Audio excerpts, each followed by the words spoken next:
This is Keep the Faith Ministry News. I'm Hal Mayer. The political fight over the confirmation of Judge Brett Kavanaugh to the U.S. Supreme Court has many wondering if America has changed forever. America's extreme political polarization has pushed it from the rule of law toward the rule of the mob.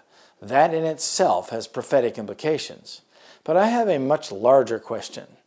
The knockdown dragout in the U.S. Congress, in elevators and staircases, and on the streets runs even more deeply prophetic when you think about what has happened to the Democratic Party.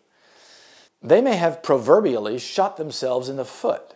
Perhaps no better gift could have been given to conservative Republicans than the self-destructive brawl staged by the Democrats. Nothing could have galvanized and motivated the conservative right quite so effectively than the over-the-top and desperate Democratic attempt to discredit Kavanaugh and prevent his confirmation. Conservatives are now poised to vote en masse, and while the outcome of the midterm election is still future, these events have some of us wondering if the whole despicable mess has much deeper prophetic implications. While religious conservatives appreciate many of the things that a conservative government does, our enemy has strategically positioned the conservative right to do his will only from the opposite side of the political aisle. And they are so blinded by their religious fervor and their prophetic and theological errors, they cannot see where they're headed. The political support generated for the right by the left's behavior is likely to throw America even more to the extreme right than ever before in American history. This has serious prophetic implications and consequences. Remember, it is a law of nature that every action requires an equal and opposite reaction. In order for a strong religious passion to sway the government to enact a Sunday law in America, there has to be a uniting of church and state. This is going on rapidly at this moment in a reaction to the extreme leftward direction of the Obama administration. And now the religious right strongly influences the Trump administration, and it's getting stronger. The rising strength of the religious right has been supported by a lot of angry conservatives whose often dogmatic voices suggest an underlying forcefulness that will stop at nothing to achieve their goals once they have their power, even if it includes some wrong outcomes. Christian right leaders like Jerry Falwell, Franklin Graham, and Robert Jeffress, some of Mr. Trump's closest advisors, have not only developed the conservative momentum, but they have consolidated their political machine almost completely outside of and without the help of the mainstream media or the political establishment for that matter. They have found alternative ways to influence their base than with traditional methods.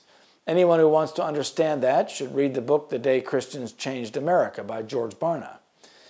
No wonder the left is desperately trying to prevent the rise of more conservative power in America. No wonder they fought a desperate battle to keep Kavanaugh off the Supreme Court. And don't expect that Judge Kavanaugh will have sympathy for the Democrats in his future voting decisions on the nation's high court. All three branches of government these days are threatening the left's ideological system, especially the courts, and Mr. Trump's conservative nominations for all federal courts has them running scared. You can tell by their behavior. Their frantic efforts to save the left will, by popular consent, push the unity of church and state even more deeply and will powerfully drive America even further to the right. And the Democrats have themselves to blame for the reaction. All we need now is a bit of violence that can be blamed on the Democratic reaction, and America could become cemented in a religious takeover that will lead straight into the final prophetic events described in Revelation 13. It does not have to be a legal unity between church and state. It can be a de facto unity that will lead to the inevitable Sunday law, just what the papacy has been working toward for decades. I've already asked the question of some of my friends even before the nomination of Judge Kavanaugh. As I've watched the current backlash to the liberalism that has increasingly driven American law and jurisprudence for the past 50 years, I'm wondering if we will ever see a return to a liberal government. It is, of course, possible, but prophecy suggests something else. To achieve a Sunday law, there would likely have to be a long-term political control of all the branches of the U.S. government, executive, legislative, and judicial. Here is my question. Have the angels who control political affairs on earth been given permission to let the religious right permanently rise to power in America?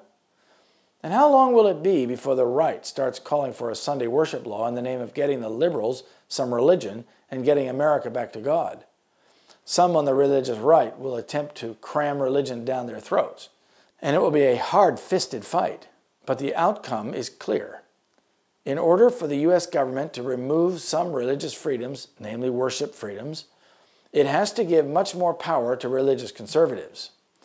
As natural disasters become more intense and frequent, especially on the liberal coastal cities of America, watch for more calls to get America back to God and a more determined and controlling religiously manipulated government. And let me remind my readers that taking political sides is dangerous.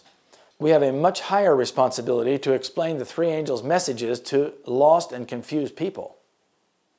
And he, the United States, exerciseth all the power of the first beast, the persecuting power of the papacy, before him, and causeth the earth and them which dwell therein to worship the first beast, whose deadly wound was healed. Revelation 13, verse 12. This is Keep the Faith Ministry News. Thank you for watching.